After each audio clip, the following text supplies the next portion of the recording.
Hi everyone. Now we are going to discuss about a topic called dairy microbiology.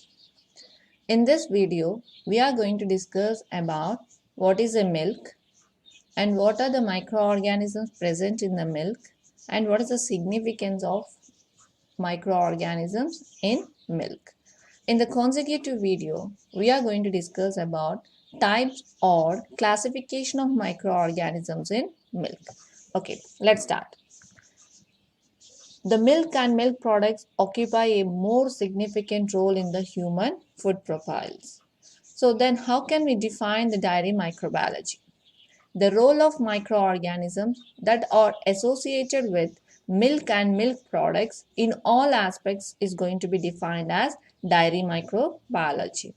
The main objectives of dairy microbiology are to prevent the spread of the disease, to prevent the spoilage of milk, and to produce the desirable products from milk. So these are the three main objectives of dairy microbiology. Then what is a milk? Milk is described as a whole, fresh, clean, lacteal secretion obtained from the complete milking of healthy milk animal.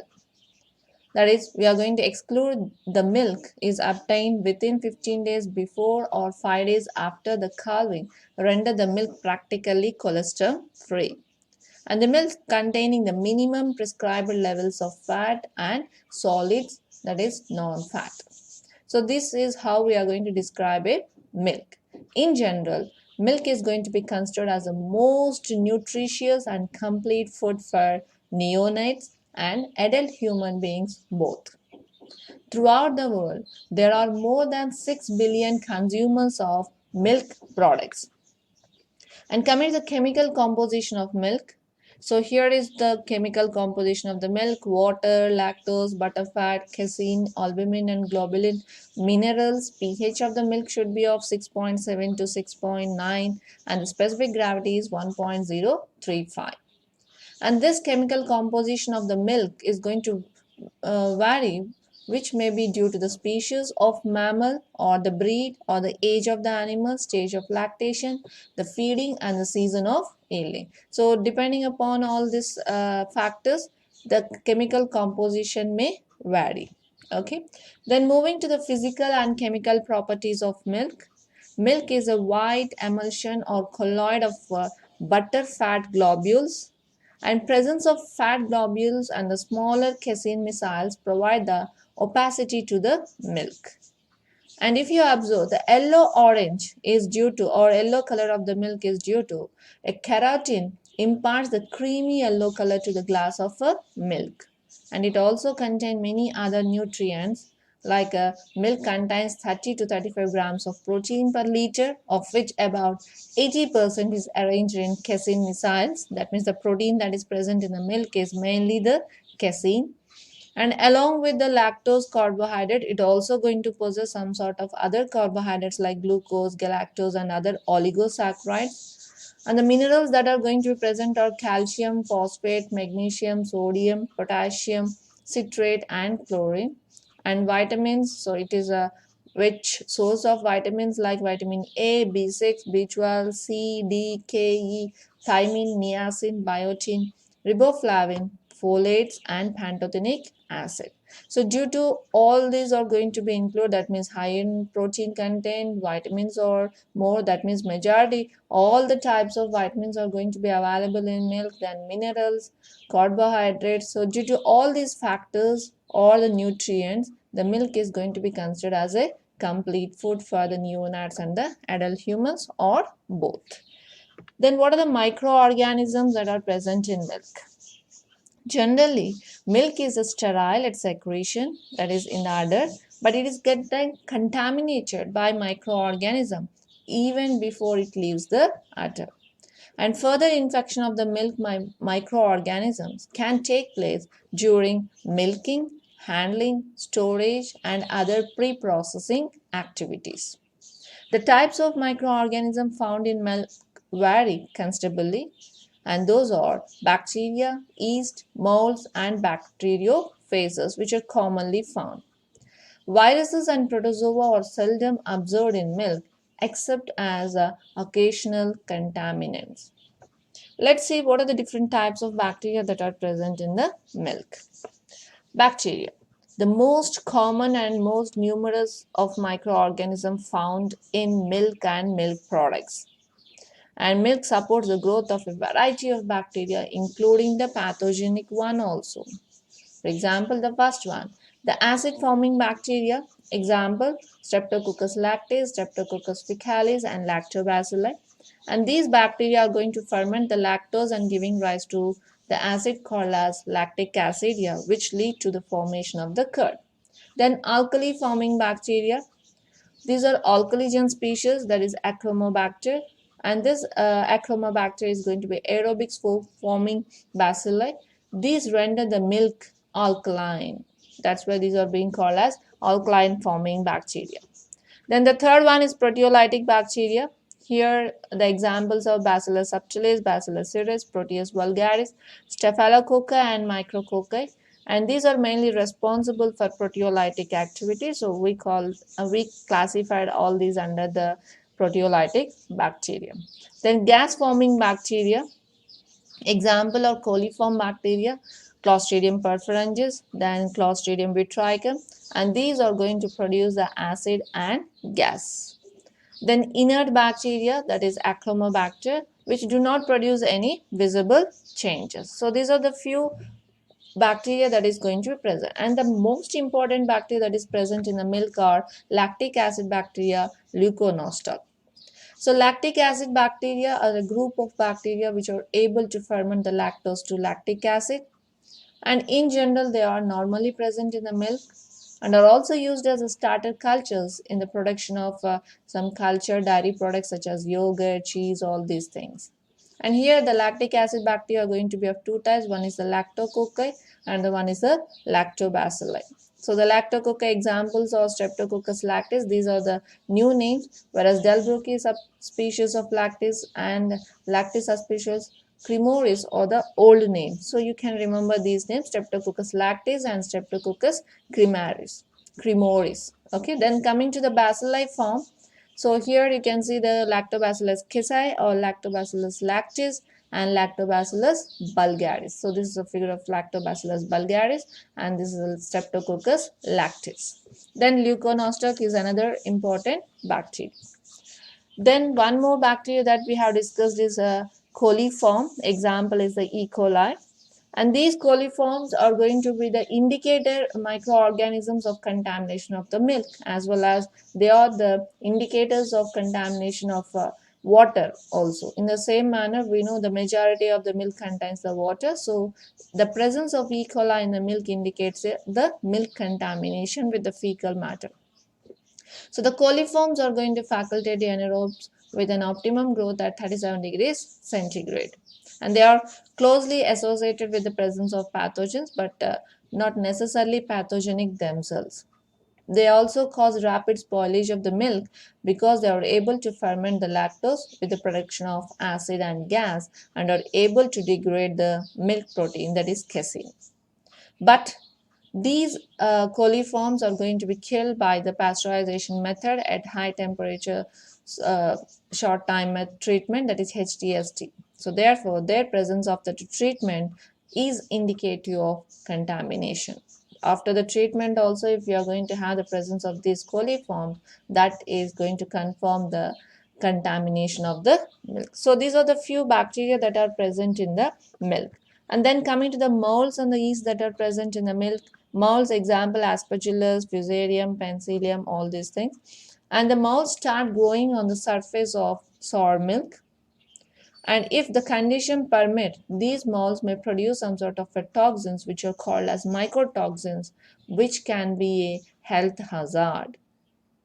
Okay, and molds growth is visible as a fuzzy or fluffy growth on the surface of the milk and the milk products, and they can be black, green, gray, blue, or white. They discolor the product and often produce repulsive, undesirable off odors. And this sometimes the molds are also very essential in the production of certain varieties of dairy products like cheese. Okay, then moving to the yeast. The examples are Saccharomyces, Candida, and Torilla. Most frequently encountered in raw cream during hot weather, produce acid and carbon dioxide, and they are potential contaminants throughout the year. Not only that, they are also very useful in some of the productions of dairy products. So this is all about the microorganisms that are present in the milk. So we had discussed about the bacteria and then mouse and then yeast. Now moving to the spoilage microorganisms in milk. Up to now what we have discussed is the in general the microorganism which may be harmful or which may be useful. But in general, what are the spoilage microorganisms in the milk? So as we know, the microbial quality of raw milk is crucial for the production of quality of dairy products. And how can we define the spoilage? Spoilage is a term used to describe the deterioration of food's texture, color, odor, or flavor to the point where it is unappetizing or unsuitable for human consumption. Now, this microbial spoilage of the food often involves the degradation of protein, carbohydrates, and fats by the microorganisms or their enzymes. The principal cause for the spoilage of milk are psychotropic organisms. Most of these are going to be destroyed by pasteurization temperatures, but some microorganisms such as Pseudomonas fluorescens, Pseudomonas prague may survive. That means these are heat stable and capable of causing the spoilage of milk.